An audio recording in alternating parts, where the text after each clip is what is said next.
Did Van really say Melly told him they were still friends? Because it never sounded like he came right out and said it directly, it felt more like he was hinting at it. The way people sometimes say things without fully saying them.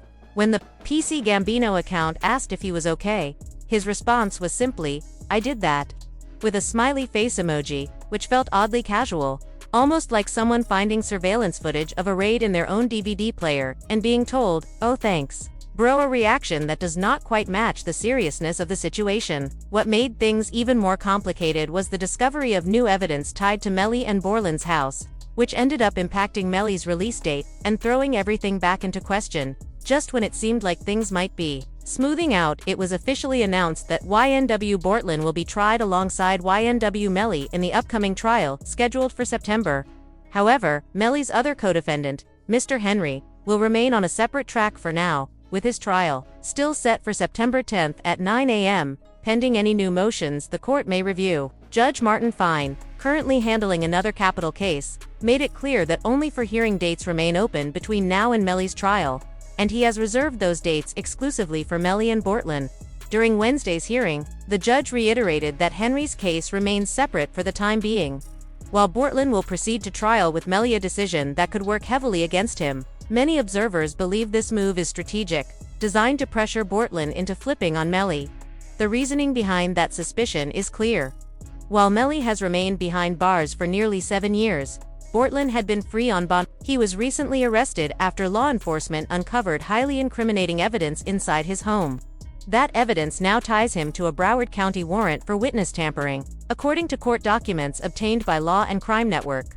From April 10 through July 22, 2023, Borland allegedly participated in a deliberate effort to mislead or manipulate a potential witness who had been summoned to testify in Melly's trial. Notably, those dates line up exactly with jury selection and the eventual mistrial declaration in Melly's case, making the accusation even more damning. Things took a darker turn when law enforcement raided Borland's home and allegedly found handwritten notes mapping out the appearance and seating arrangement of jurors from Melly's first trial. The implication: Borland was preparing to retaliate if those jurors convicted Melly. The discovery was alarming, akin to committing a crime and leaving the full surveillance footage labeled and stored in your own DVD player. With this new evidence in hand, prosecutors moved swiftly. A no-communication order has since been filed, completely separating Melly and Borland in the lead-up to trial. No discussions, no coordination between attorneys, no contact whatsoever. Many believe this is a clear setup to force Borland to testify against Melly in hopes of reducing his own charges, creating a high-stakes, high-pressure environment as the September trial looms. The state has decided it is more practical and strategic to try YNW Melly and YNW Borland together in the upcoming trial. Prosecutors argue that doing so avoids repeating procedures and increases the likelihood that one may implicate the other during testimony.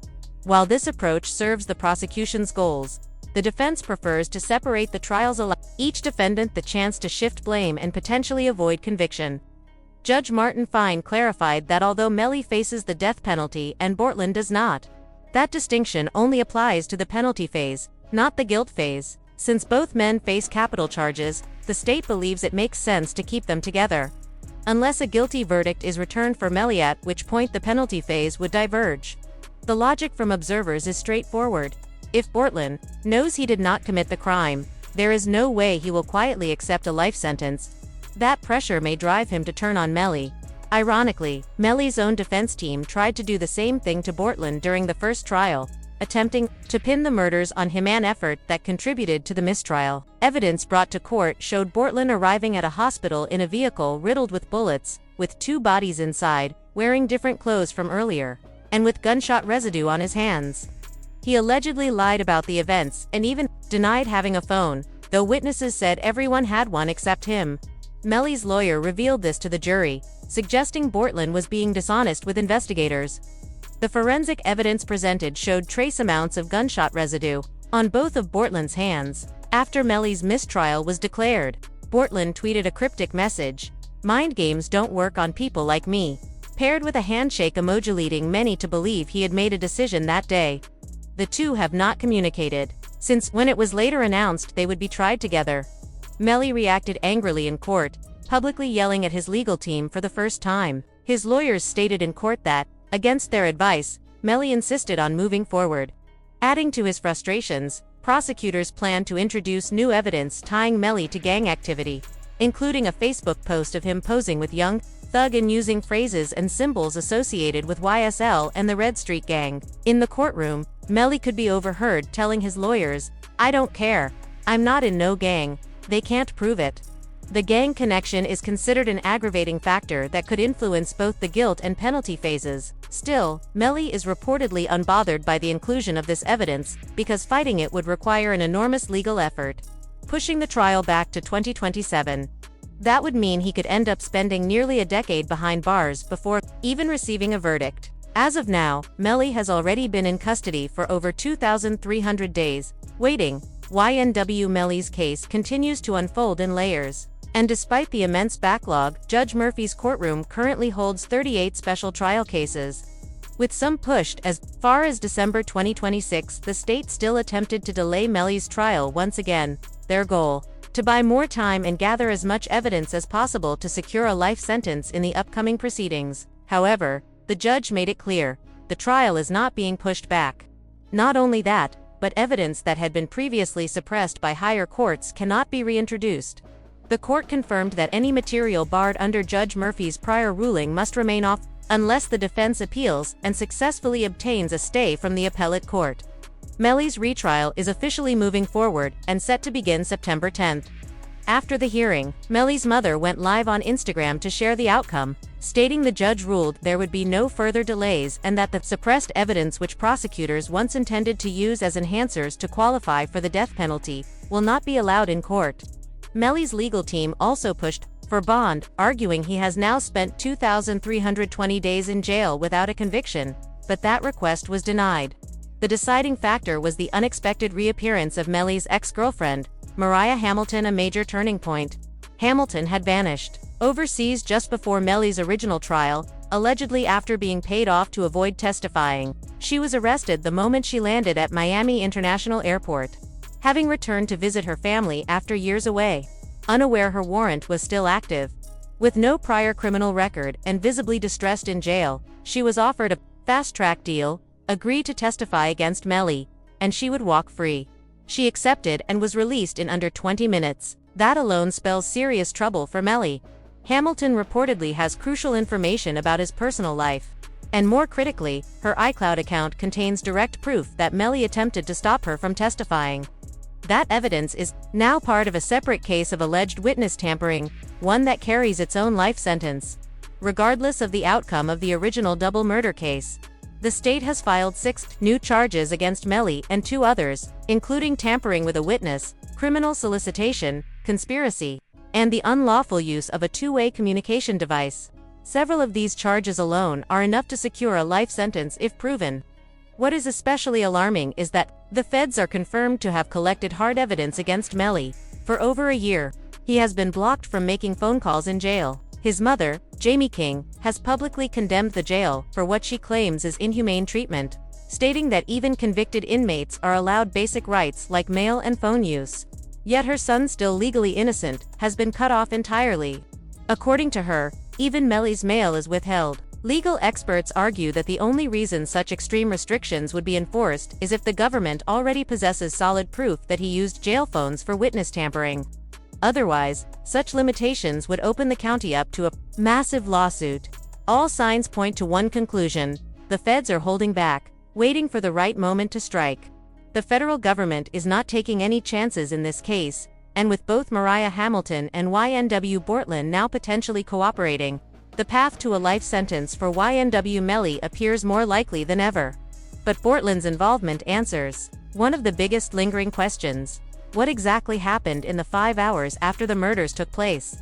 That window of time is crucial. Prosecutors recently updated their case against Melly with damning evidence, including a video clip in which Melly is heard telling Juvie and Kaiser, "This will end bad," just hours before the crime. Then, after the incident, Melly sent a chilling text, "I did that," followed by a smiley face emoji. His response when asked if he was okay. Another message from the same day simply read, "What after that, sh2, make matters worse." Surveillance footage showed Melly dancing in a parking lot with Bortland, just 5 hours after the murders, acting as if nothing had happened. Despite the loss of two close friends, Melly appeared upbeat and unaffected. Even more incriminating is footage from earlier that night about 30 minutes before the crime showing.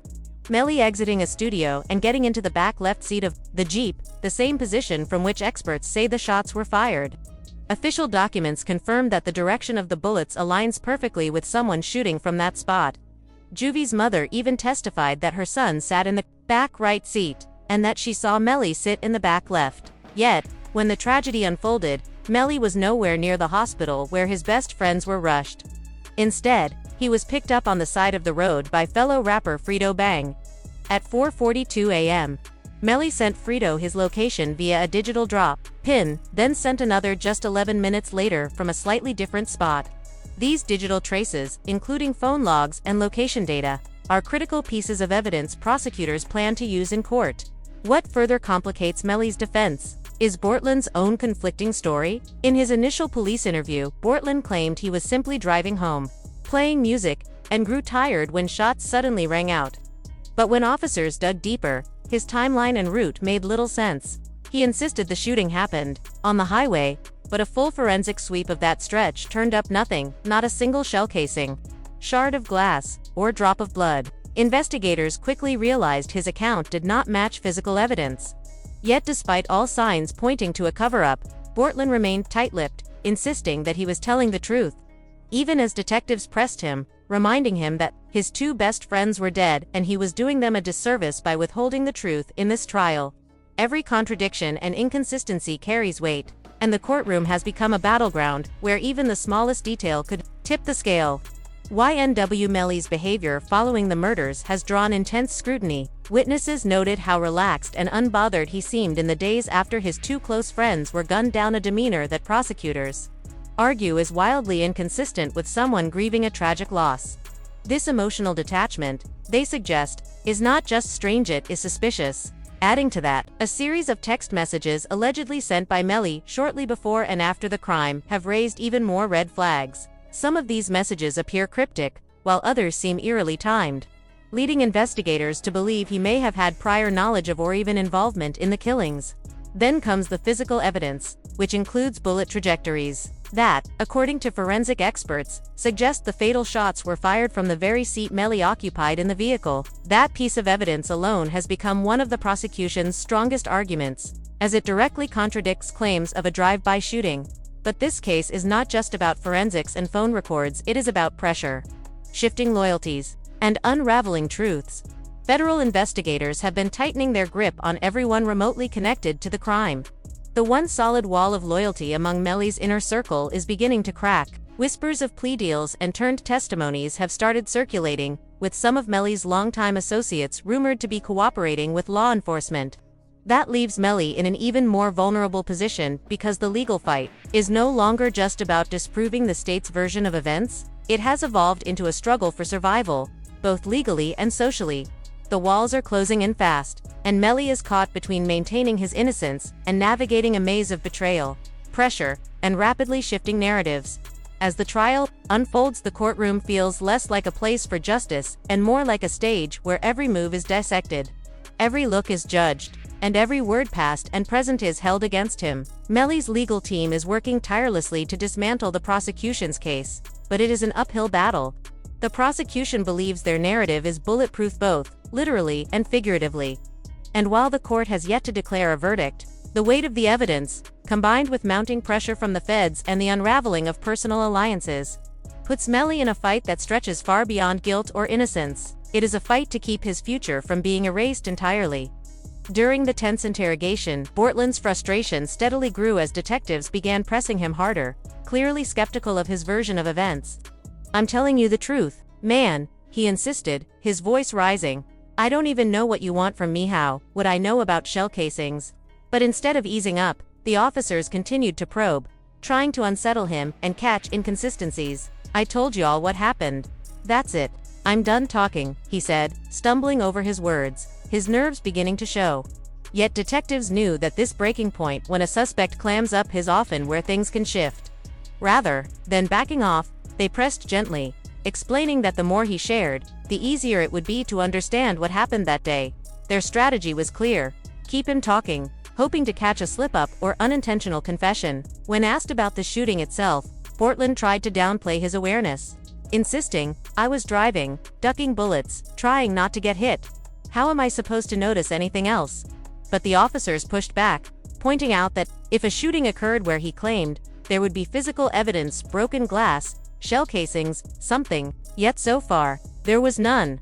With time running out, one detective took a direct approach and asked, "If you knew who did this, would you tell me?" Portland paused, visibly conflicted, then replied, "Honestly, no, because I would not want to be part of it." His answer left more questions than clarity. The interrogation wrapped up unresolved, and viewers were left to debate. Is Melly truly guilty, or is there more to this story than anyone knows? If you have your own thoughts on Melly's innocence or even just enjoy his music, drop a comment and leave a like.